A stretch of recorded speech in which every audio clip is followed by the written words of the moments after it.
Three tomatoes are walking down the street. Papa tomato, mama tomato, and baby tomato. Plain Ketchup presents.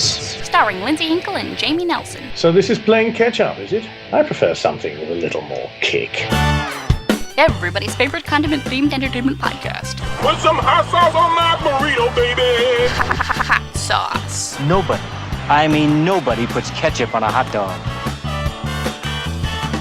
And you're listening to Hot Sauce on plainketchup.com.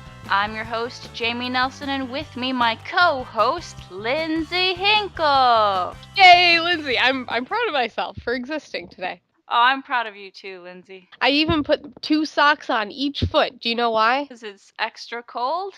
Yeah, because Wisconsin sucks. That's why. It's kind of sucking in New Jersey, too. Although, I have to say, earlier this week, Monday, I was like, should I walk home or should I ask someone for a ride? Let's go to weather.com. And weather.com remembers every place that I've ever looked up before, and it compares and contrasts them. So it said, Montclair, 30 degrees. New York City, 33 degrees. Madison, Wisconsin, 3 degrees.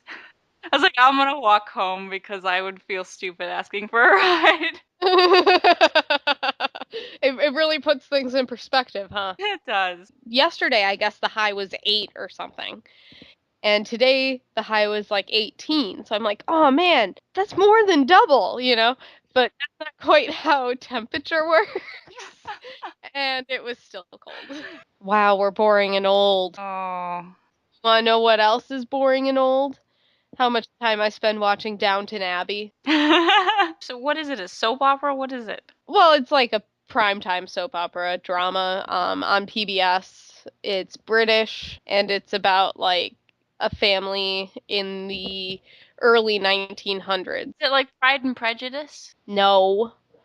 Well, I mean, there is a romantic aspect to it, and it's kind of like that era kind of thing. But it's not like Pride and Prejudice. They don't talk fancy? They do talk fancy. Well, then why isn't it like Pride and Prejudice? Because Pride and Prejudice is a love triangle and one of the best stories of all time. Have you been watching the Lizzie Bennet Diaries? No. Do you know what they are? Whoa. Oh, Lindsay, you're in for a treat. So it's a modern version of Pride and Prejudice, except for it's very, very, very well done. It's highly produced, but it's on YouTube as a vlog. So they actually get like real actors and actresses to pretend like they're just uploading their vlog. But it's the entire story of Pride and Prejudice. Oh man, Ben's gonna be so pissed. I'm gonna have so much fun. Because, you know, obviously we can't be apart for the, like, half hour that I would spend watching that any given day. I don't think they're that long. Well, no, I'd watch several of them at once. That's not how you consume the internet, Lindsay. Get out of your little TV paradigm where everything has to be 30 minutes long and join the new era. Well, I'd rather just continue watching something for an extended length of time so that the story is fresh in my mind than just jump around and around and around and around and around. Lindsay, do you know another really cool internet vlog? It's rhetorical. Oh, it's one of those questions. Okay, well then don't ask me questions that you don't want me to answer. Okay, Lindsay, I am about to tell you something that will change your life. There's this vlog called Comedy Matters, and it's done by Jeffrey Gurian, and we just happened to be going to see him today to interview him about his new book, Make 'em Laugh. Oh, sweet. Well, that's convenient. Yeah, isn't it? So will you come with me to the comic strip? Because his book is about the comic strip, which is a comedy club in New York City. Well, I think it would be really cool if we interview him about the book, which is about the comic strip, inside the comic strip. It's very meta. Well, let's go to the comic strip then. Like walking feet. All right, we're here with Jeffrey Gurian. Hi, Jeffrey. How are you? Hi, Jamie. I'm amazing. How you doing? I'm fantastic. Thanks. So you just came out with a new book, Make 'em Laugh. Give me the elevator pitch. What is it? It's crazy. It's a book that took me 4 years to do. It's a book that Chris Rock wrote the introduction for, and it's a book about the history of the legendary comedy club called the Comic Strip, which is a club in New York City on 81st and 2nd, and it opened on June 1st of 1976, and on June 17th of 1976, Jerry Seinfeld walked into audition, and it became his home club. As a matter of fact, his first sign-up sheet is on the wall, and it's in this book. This book took me 4 years to do.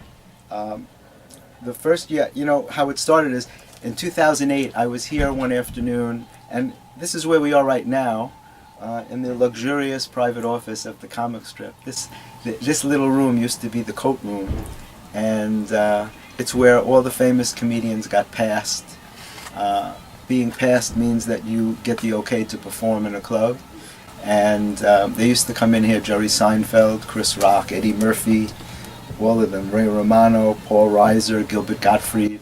Everyone who got passed had to come into this little room and listen to the verdict. And so in 2008, I was here at the club with Ann Curry, the newscaster, and Gilbert Gottfried, and we were coaching Ann on how to do stand-up comedy. And I was here with Richie Tinkin, and I had been in this club for many years. But just for some reason that day, I looked at the walls of the club and I was struck by all the huge stars that came out of this club. And I said to Richie, you know, we should really do a book about this place. And I didn't know it, but several people had suggested that to him already, and he turned everyone down.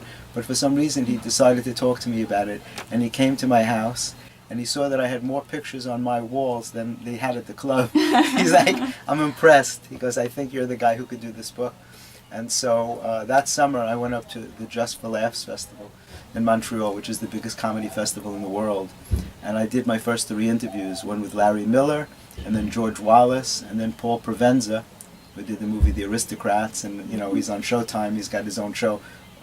He had the Green Room last year, and this year he has a show called Set List, for you comedy fans out there, where comedians are not told what they're going to talk about until they walk out on stage. Then he gives you your set list, and you have to talk about whatever he tells you to talk about. You know, that's good. We featured his book, Satiristas, on Playing Catch Up. Oh yeah, early on. Exactly. And I have pictures of me and Paul. I'm holding Satiristas, and he's holding my last book, which was called Filthy, Funny, and Totally Offensive, which he wrote the intro for, as a matter of fact. After he did The Aristocrats, he was kind of an authority on filthy material. And I had written for the Friars Roast for many years, so they asked me to do a book of celebrities' favorite nasty jokes, and I went out and got 250 celebs to tell me nasty stuff, and Paul wrote the intro to it. So anyway, in 2008 I did the first 3 interviews, and then it took the next 3 years to line up all these stars, and I got, you know, so many are in here, you know, Colin Quinn, Susie Essman, Judah Friedlander, George Wallace, Jeffrey Ross, Jim Brewer, on and on. All of them came out of this club and called it their home. So I wound up with 500 pages. And in the 4th year, it was all about editing, because the publisher only wanted 250 pages. Oh. So it's like, how do you cut out stories from Jerry Seinfeld and Ray Romano? It's like impossible, you know, because the stories were so great. But the process was 4 years, and so I'm so grateful for it, because it's getting great reviews. People seem to love it.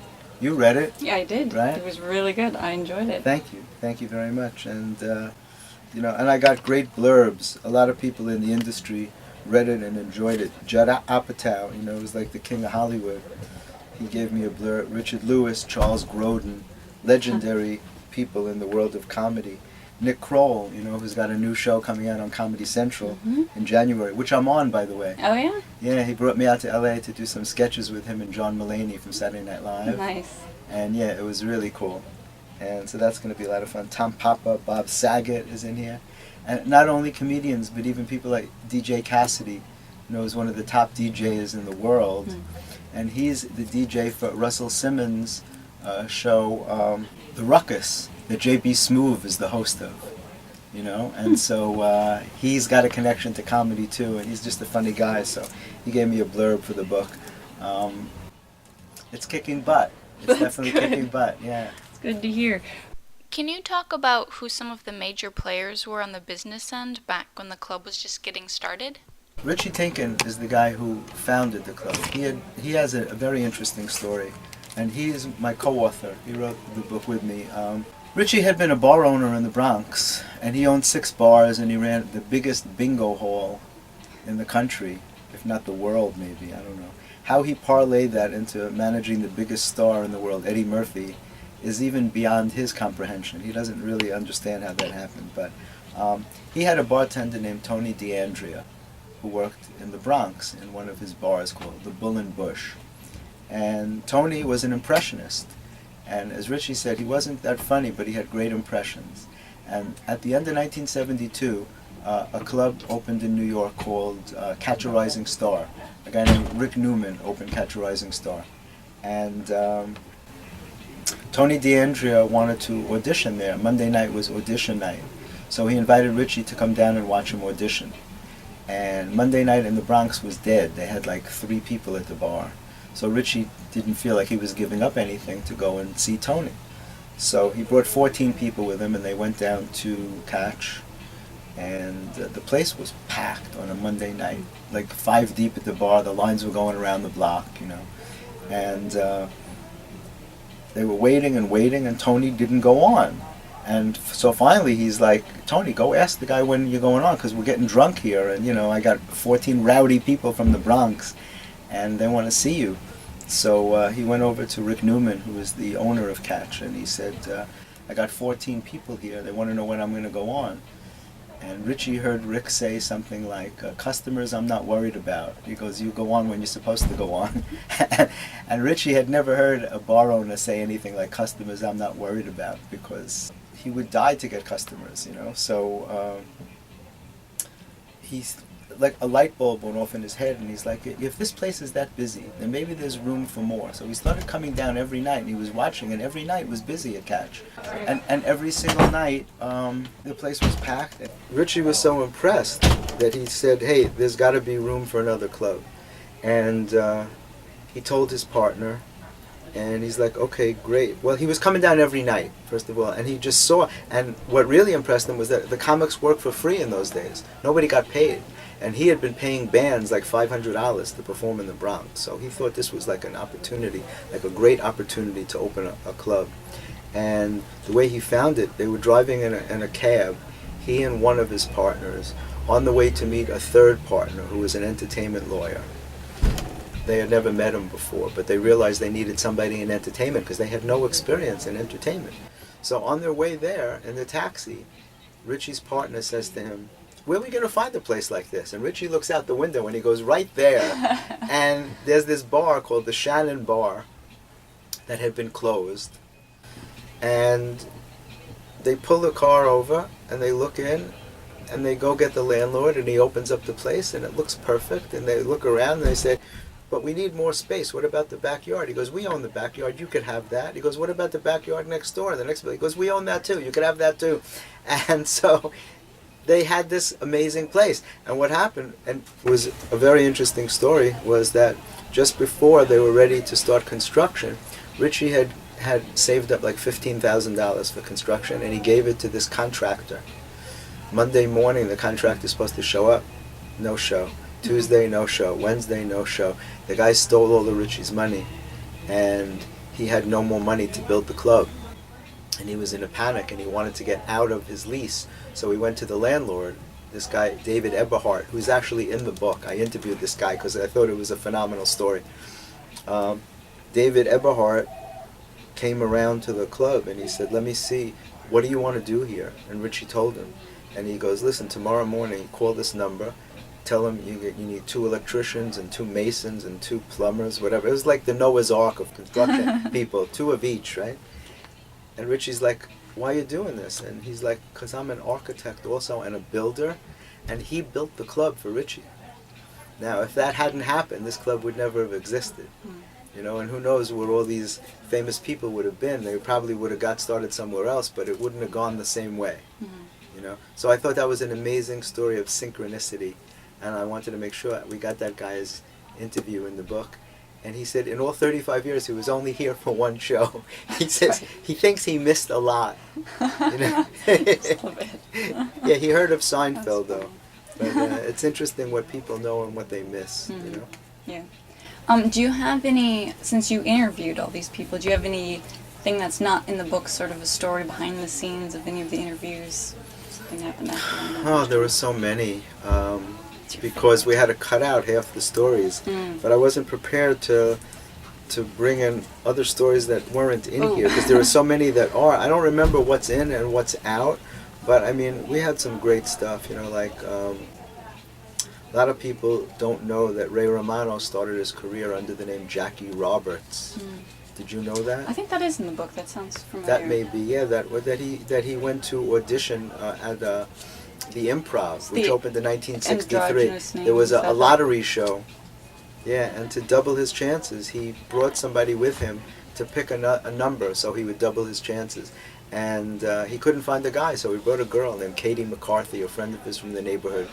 And he said to her, "Hey, if they pick you, you can't tell them your name's Katie McCarthy because I can't go on as Katie McCarthy." So, of course, they pick her because that's how the universe works. And she tells him her name is Jackie Roberts. And he goes on stage that night as Jackie Roberts, and he does so well, he passes the audition. And now he has to perform as Jackie Roberts because he was afraid to tell him that he lied because he thought they wouldn't let him perform.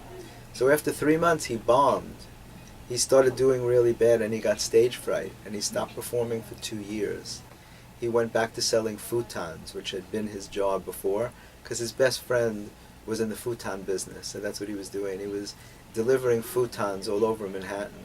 He actually delivered a futon to Larry David from Curb Your Enthusiasm, and he said, true to form, Larry did not like the futon and made him take it back. He didn't like it. He wasn't happy with it. And he said, who would think in those days that someday they'd both have their own shows, you know?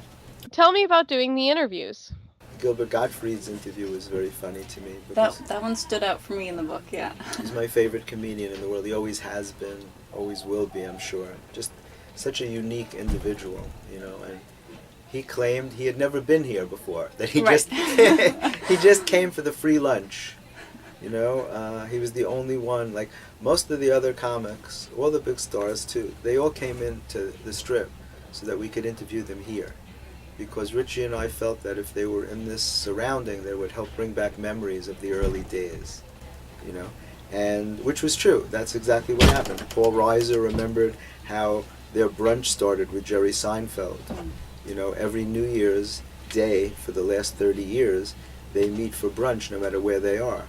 You know, Paul Reiser, Larry Miller, Jerry Seinfeld, and a guy named Mark Schiff. There was a fifth one named Michael Caine, but he died very young. He had some serious illness. I guess you have to have a serious illness to die, usually. And he died very young, but he was the fifth in the group. There's a lot of never heard before stories because they felt very comfortable opening up, you know. And I flew out to LA to interview Billy Crystal. That was very special, you know. And there were a couple of others that we did off-site, but most of the interviews happened right here. I didn't do anything over the phone. I didn't want to do anything. To me, this was very personal, and I felt that it would be much better and more real if you could sit down one-on-one. Did you meet anyone new that you interviewed? Most of them I knew or had met. Probably, maybe George Wallace. But all the others, Lisa Lampanelli was an old friend, Adam Ferrara was an old friend. We created a movie together that I wrote with Scott Baio. Oh.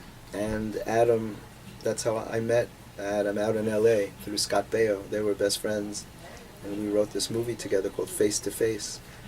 Susie Essman, old friend, Colin Quinn, old friend, Paul Provenza, Jim Gaffigan, I know a long time.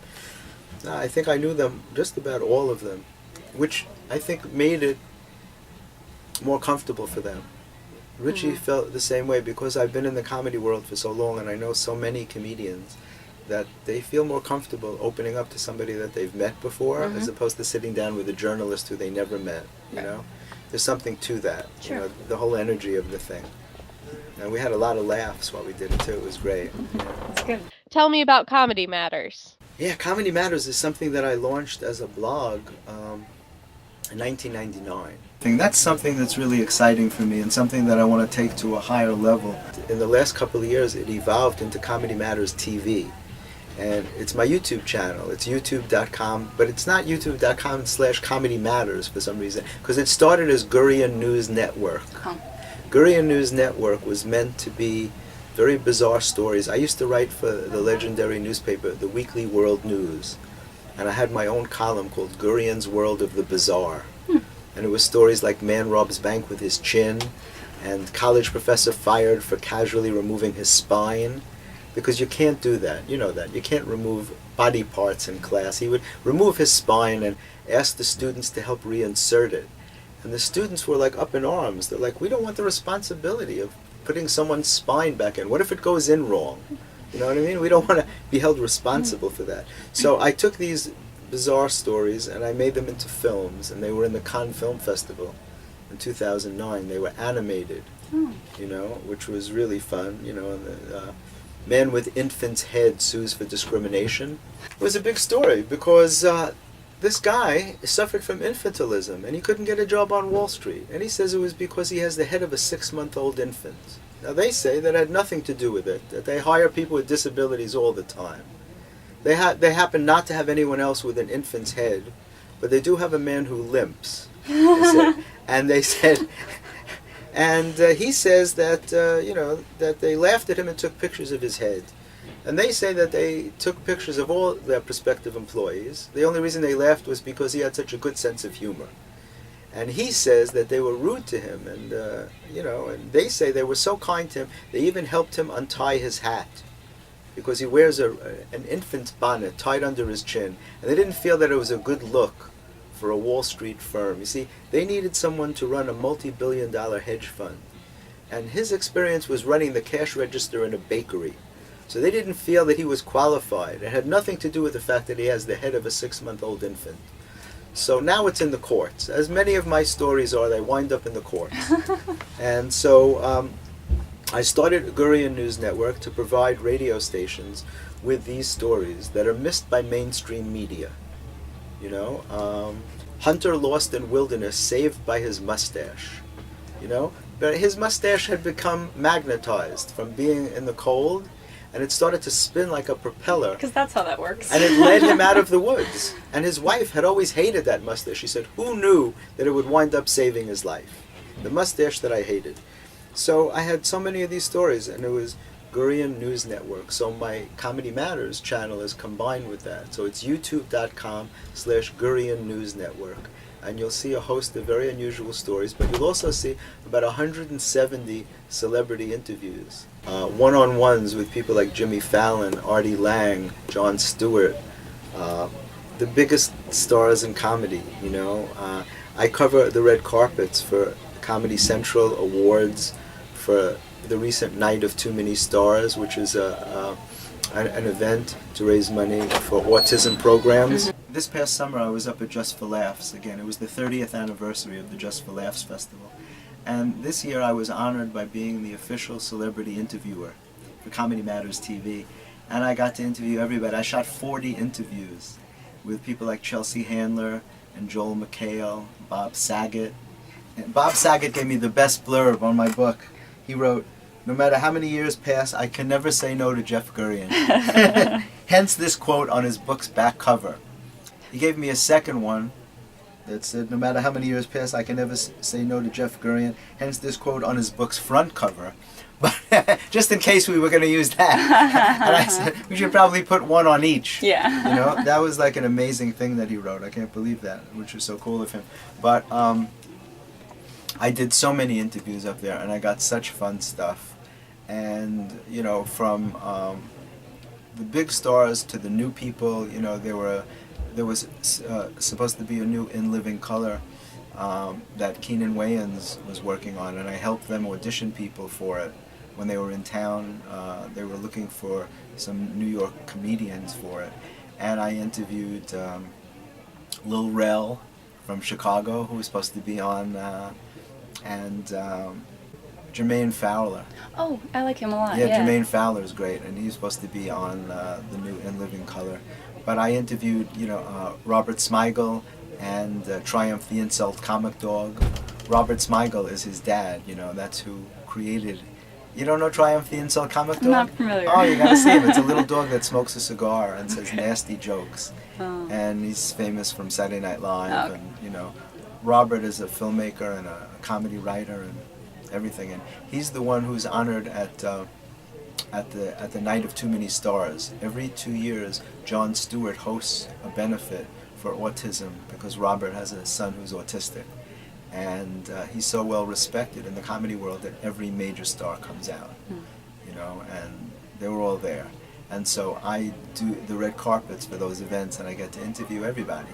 So it's all on that site, and for you plain ketchup viewers, if you like inside looks at comedy and get to see people, like a real sit down with Artie Lang and, from the Howard Stern show, who now has his own podcast with Nick DiPaolo called The Nick and Artie Show.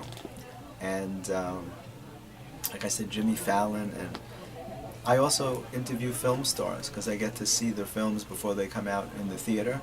And so, I have like Chaz Palminteri and Ethan Hawke, Marissa Tomei, like huge film stars, Liv Tyler, and Jessica Biel, and like really fun stuff. So all that is on my channel. So it's Comedy Matters TV, but it's youtube.com/Gurian News Network. And you can see some really fun stuff on my own site, which is www.jeffreygurian.com, JEFFREYGURIAN.com. And if you like silly news, go to Gurian News Network. I have my own site just for that, GurianNewsNetwork.com, and you'll see foolishness. Absolute foolishness. In the best way. Yes, and and I'm doing a new project with Lauren Francesca, the internet star from Key of Awesome. She plays Lady Gaga in the Key of Awesome videos, and her videos get like 30-40 million hits. It's sick, And so I created a character for her called Besame Mucho, this hot Latin chick who runs a kissing school called the Academy of Oral Skills. And we launched it last year for Valentine's Day. And so we're shooting a new film very soon, and I'm very excited about that. And doing a whole bunch of stuff, always doing new stuff. And I'm very excited about Nick Kroll's show that's coming out in January. That'll be my my acting debut on TV. It'll be fun. Cool. Yeah, and so so make sure you read, make them laugh. This book is incredible. 4 years of work. Yeah. All right, Jeffrey, thank you so much for joining us. You're welcome. It's a pleasure to be on. I can't wait to see it. Plain Ketchup fans, don't forget to check out the 5-minute video version of this interview in our series Let's Jam on plainketchup.com. It includes funny stories not told here, live from the stage of the comic strip. This has been Hot Sauce, brought to you by plainketchup.com. Please subscribe, rate, and comment on iTunes. Check back every week for a new celebrity guest interview or hilarious video. You may also want to subscribe to our video channel on youtube.com/plainketchup. Sign up for our newsletter on plainketchup.com. Please like us on facebook.com/plainketchup and follow us on Twitter @plainketchup. Don't forget to support this project by buying Plain Ketchup swag at our Cafe Press store. Have a question? Email Jamie and Lindsay at gmail.com. That's JAIME and LINDSEY at gmail.com. Thanks for listening. Stay saucy. Well, that's convenient. Yeah, isn't it?